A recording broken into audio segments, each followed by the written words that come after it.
The restaurant was one of the most exclusive in the city. White tablecloths, crystal chandeliers, and a wait list that stretched for weeks. It was the kind of place where high-profile politicians dined behind velvet curtains and CEOs toasted million-dollar deals. The staff was trained to spot wealth and status from a mile away. That's why, when a young woman walked in alone, dressed in a plain hoodie and jeans, no one paid her much attention. She stepped inside quietly, without any fanfare, her eyes scanning the elegant dining room. No cameras followed her. No security. Guards flanked her. Just one girl with a calm, observant gaze. The hostess barely looked up. "Reservation?"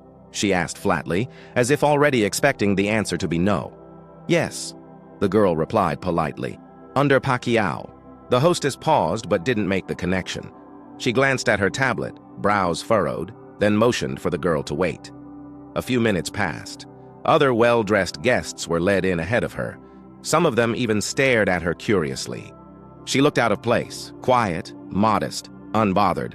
That's when a young waiter approached, tall, well-groomed with a practiced smile, though it quickly faded when he looked her up and down. "Can I help you?" he asked, tone laced with condescension.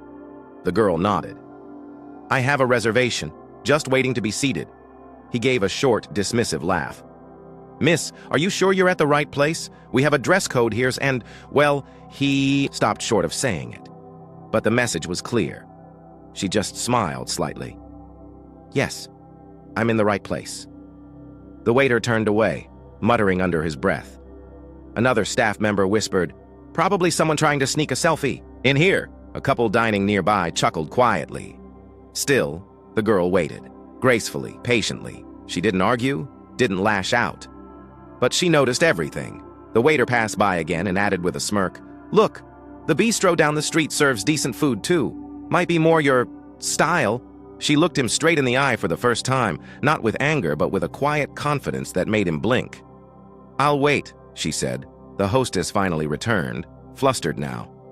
"Oh, you're with that Pacquiao?" she stammered. "Right this way, miss." As she was led to the best table in the house, heads turned. The couple that had laughed looked embarrassed. The waiter froze mid-step. It hit him all at once. He hadn't just brushed off a regular girl. He had insulted the daughter of Manny Pacquiao, the world champion, the senator, the man who had come from nothing and built a legacy across continents, and she had said nothing, because she didn't need to. But someone else was about to say something, and when he walked through that door just a few minutes later, everything in that restaurant would change. Forever. The restaurant's atmosphere shifted the moment he walked in. There was no media entourage, no flashy entrance. Just a man in a simple, neatly pressed shirt, walking with the calm confidence of someone who had faced far greater battles than rude staff or expensive menus. Yet, the moment Manny Pacquiao stepped into the dining room, even the chandeliers seemed to shine brighter. The hostess gasped, the chef peeked from the kitchen, and the waiter, the one who had belittled Queenie just moments before, stood frozen, tray trembling in his hands. "Good evening," Manny said warmly, as if greeting old friends. "I'm joining my daughter." His voice was calm, gentle. But to those who knew his story, who had watched him rise from sleeping on the streets of General Santos to becoming one of the world's most respected champions, it carried the weight of 1,000 fights. The staff scrambled. Napkins were folded. Water was poured. Suddenly, Queenie was no longer the girl in the hoodie. She was the honored guest. But Manny saw everything. The nervous glances, the flushed faces, the fake smiles. And most importantly, he saw his daughter's eyes. They told him everything. He took his seat beside her, gently placed his hand over hers, and gave her a smile. The kind only a father who has watched his child grow strong could give. Everything. "Okay?" he asked softly. Queenie hesitated. "Yeah," she whispered. "Now it is." Manny nodded. He already knew. He didn't raise his voice, didn't demand to see the manager. But when the waiter approached with forced politeness, Manny looked up, and for the first time that night his tone changed. "What's your name, son?" The waiter blinked. Carlo, sir." "Carlo," Manny repeated. "Nice to meet you." It was quiet. Too quiet. "You know, my daughter came here early, reserved this table herself," Manny said, his voice steady. "She didn't ask for special treatment, didn't expect anyone to recognize her. She just wanted to have dinner in peace." Carlo swallowed hard. "Yes, sir." I didn't realize... That's the point, Manny interrupted, though his voice remained calm. You didn't realize who she was. So you thought it was okay to judge her? To humiliate her? The staff shifted nervously. Other guests tried not to stare, but everyone was listening. But here's the thing, Carlo, Manny continued. You don't treat people with respect because of who they are. You treat them with respect because of who you are. Silence. Silence that echoed louder than any punch Manny had ever thrown. The waiter stood, ashamed, unsure what to say. And by the way, Manny added casually, this restaurant? I'm a majority shareholder. I don't advertise it, but I help build it to give people jobs, good jobs, not to make people feel small. Carlo's knees almost gave out. The hostess looked like she might cry. Manny looked back at Queenie and gave her a quiet nod, an unspoken affirmation. You stood with grace. Now let me handle the rest. Then he looked back at Carlo and said something even more surprising. Everyone makes mistakes, he said, but what matters is what you do next. Go take a break. Think about it. Come back with a better heart. The waiter nodded, speechless, and stepped away. Manny turned to Queenie. Let's eat. It wasn't anger that changed the room. It was dignity. It was the power of a man who had been underestimated his whole life and had learned that strength isn't about revenge. It's about response. As the kitchen rushed to send out their finest dishes, Manny leaned back in his chair, his eyes warm. Because this wasn't just dinner. This was a lesson, and it had only just begun. The kitchen, just moments ago, alive with the usual Friday night rhythm, had gone eerily quiet. The head chef, Antonio, stood by the pass window, frozen in place. He'd overheard enough to know something big had just happened in the dining room. A young server rushed in, wide-eyed. Did you hear? She whispered. That's Manny Pacquiao. The girl was his daughter. Antonio's ladle clattered to the counter. Meanwhile, Carlo, the waiter who had humiliated Queenie, stood just outside the dishwashing station, staring at his own reflection in the steel surface of the prep counter. His apron hung heavy around his neck. Moments earlier, he'd believed himself superior to the quiet girl in a hoodie.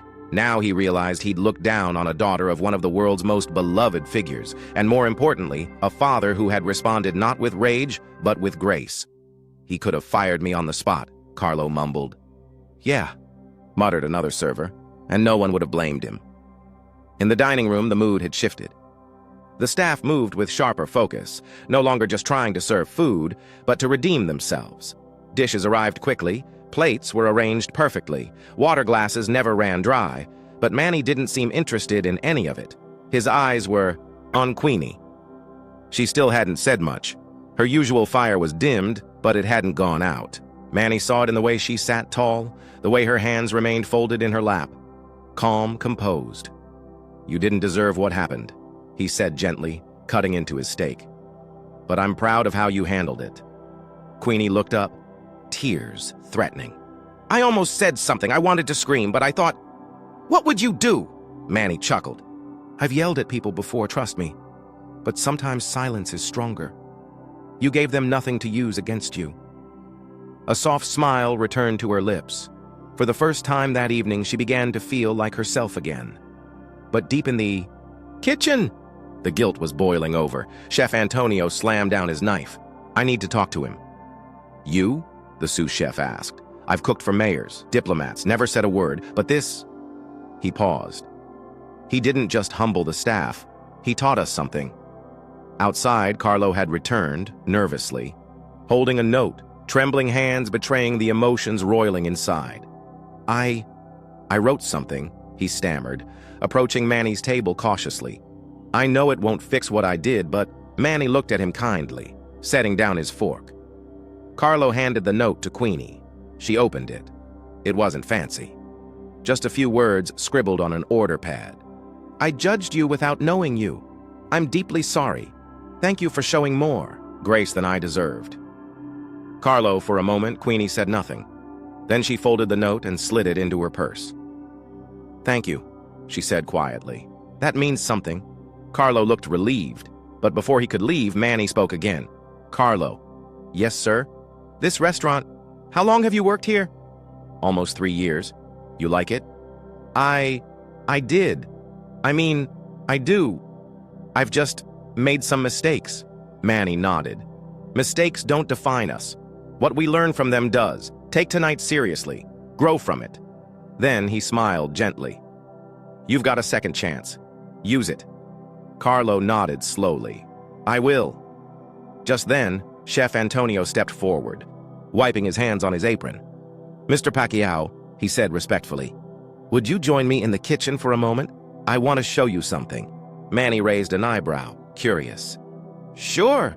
Queenie looked surprised as her father stood up and followed the chef behind the swinging doors.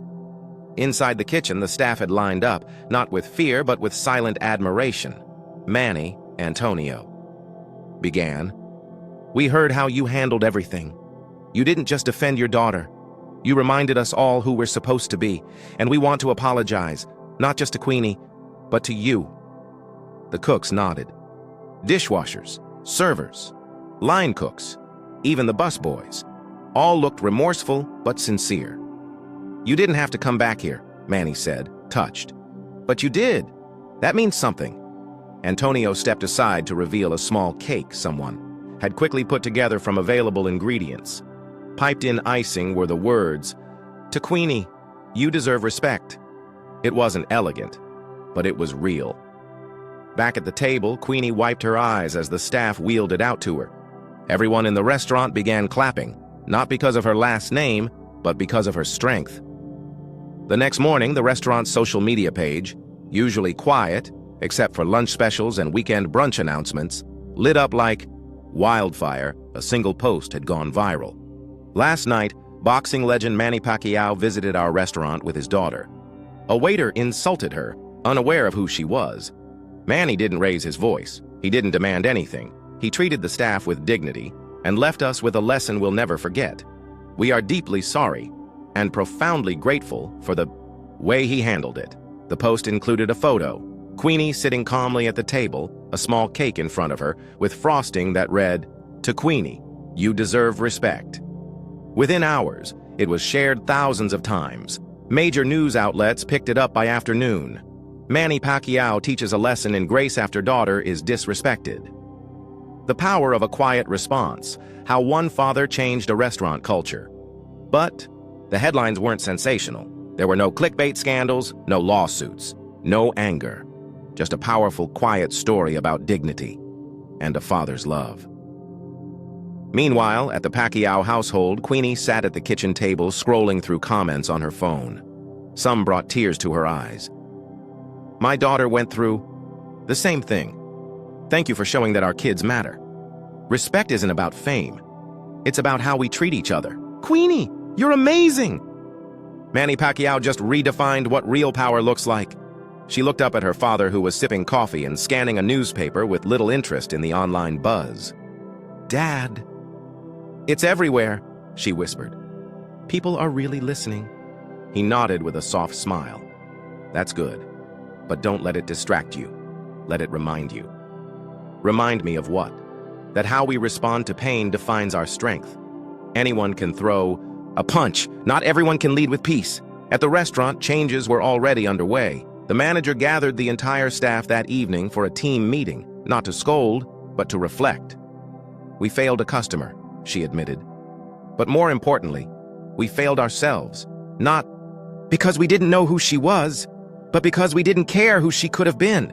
From now on, that changes. A cultural sensitivity consultant was hired. Monthly training sessions were scheduled. Every new hire would now be required to attend a seminar titled Respect Before Recognition, Why Kindness Comes First. Even the restaurant's uniforms changed. Staff now wore black pins with gold lettering that read, Every guest deserves dignity. Carlo, the waiter at the center of the storm, didn't quit. He stayed. He worked harder. He asked questions, apologized again, and began mentoring newer staff on how to handle guests with empathy.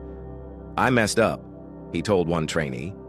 But that family gave me a second chance. So now I make sure no one here forgets what that means. In a week, Manny received a call from the restaurant's owner. Sir, the man said nervously, I just want you to know we're doing everything we can to make things right. And if you'd consider it, we'd like to invite you to be a silent partner. You don't have to put up any money. Just lend your name. Help guide our culture. Manny paused. I'm not interested in business." The man's heart sank. "But," Manny continued, "I am interested in helping places become better."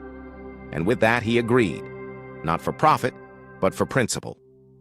Meanwhile, around the world, the story had reached classrooms and boardrooms alike. A teacher in California printed the news article and used it as a lesson in her 8th grade class.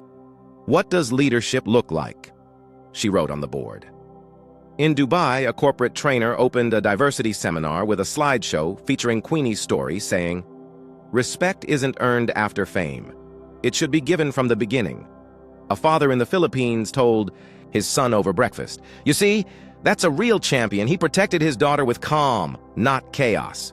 Back at home, Queenie finally opened her journal, the one she hadn't written in for months. She wrote just one sentence that night. "I thought I was invisible, but my silence turned into a voice louder than I ever imagined." She didn't need revenge. She had influence. And now, she was determined to use it. The days that followed were nothing short of surreal for Queenie. What began as a humiliating moment at a restaurant had become a national conversation. Not about celebrity, not about scandal, but about respect.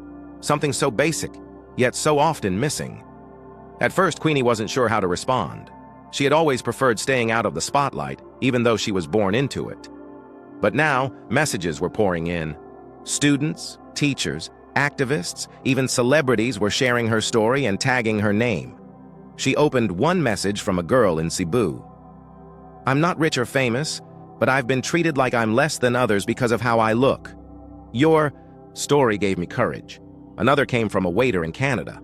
"We were trained to prioritize the rich and ignore others. Now I see how wrong that is. Thanks to you, I'll never treat anyone that way again." For the first time, Queenie realized this wasn't just her story anymore. It was everyone's. One morning, as she was leaving for school, her father approached her with a warm smile and a crisp white envelope. "You've been invited to speak at a youth leadership summit next month," he said. "They want you to talk about your experience, how you handled it, how it changed you." Queenie's eyes widened. "Me? Speak? In front of people?" Manny chuckled. "I've fought in front of millions, but nothing is scarier than public speaking. Still, if you have something important to say it." At first, she hesitated. What could she possibly say that hadn't already been said? But later that night, while reading more messages from people impacted by her story, something clicked. This wasn't about retelling the incident. It was about giving people permission to speak up, to be seen, to demand respect. She said yes.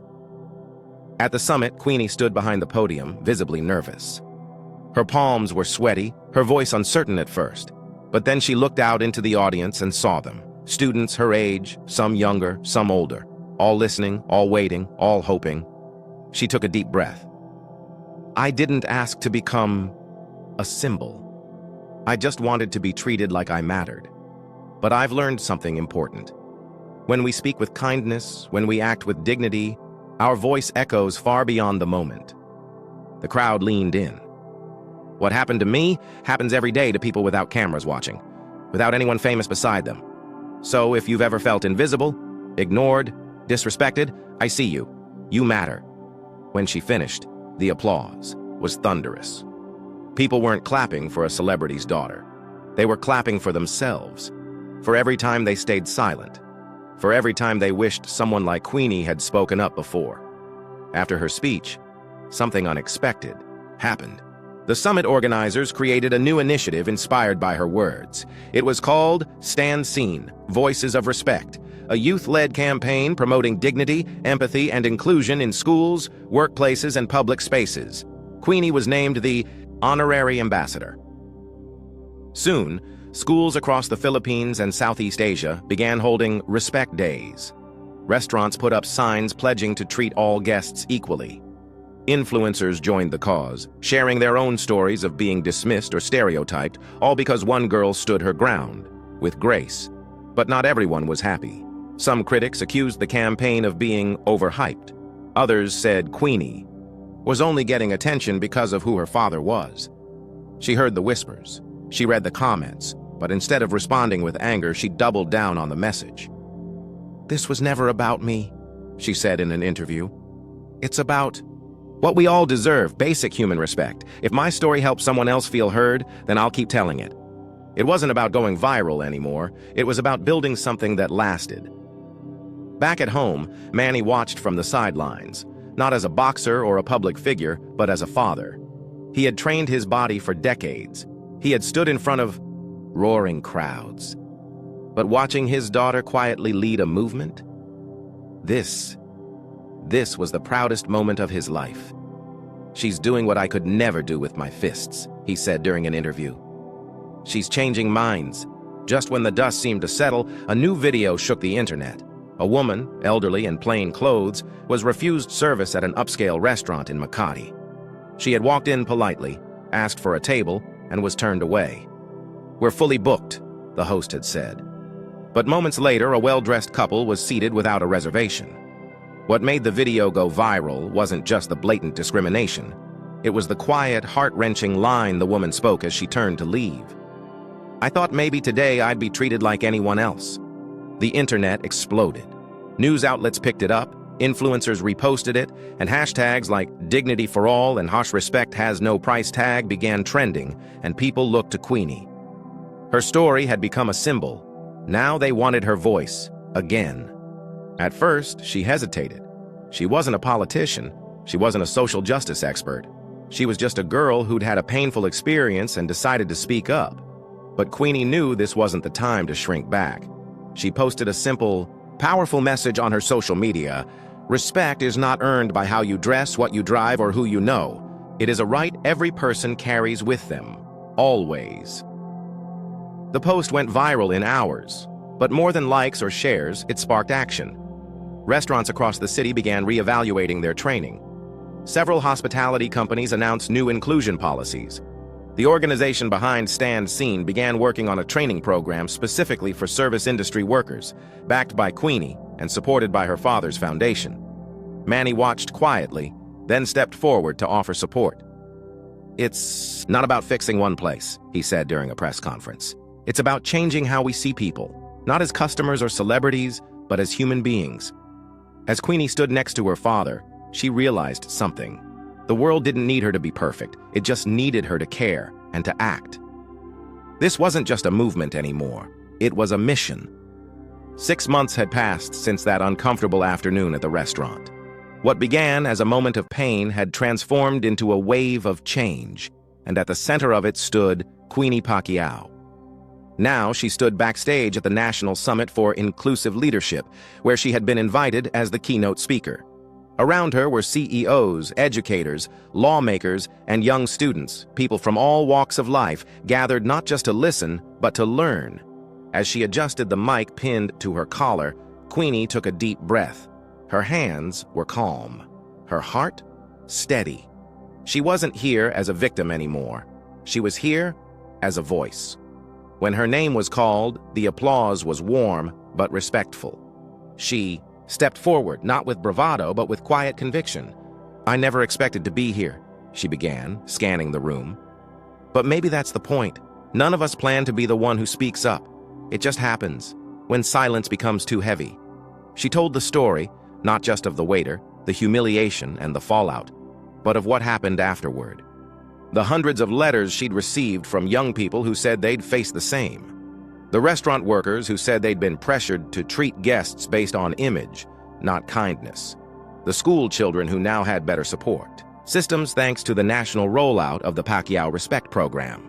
"But what struck me most," she said, her voice growing soft, "were the messages from people who said, 'I saw what you did, and it made me speak up too.'" The room was silent, hanging on every word. We talk about legacy like it's something you build with power, money, or fame. But I think real legacy is what lives in others after you're gone. It's the courage you spark, the dignity you defend, the change you inspire. She paused. Then, with a small smile, "I got that from my dad." The audience erupted in applause. Cameras flashed. But Queenie didn't soak in the attention. She turned, stepped off the stage, and went straight to where Manny sat. He stood, tears in his eyes.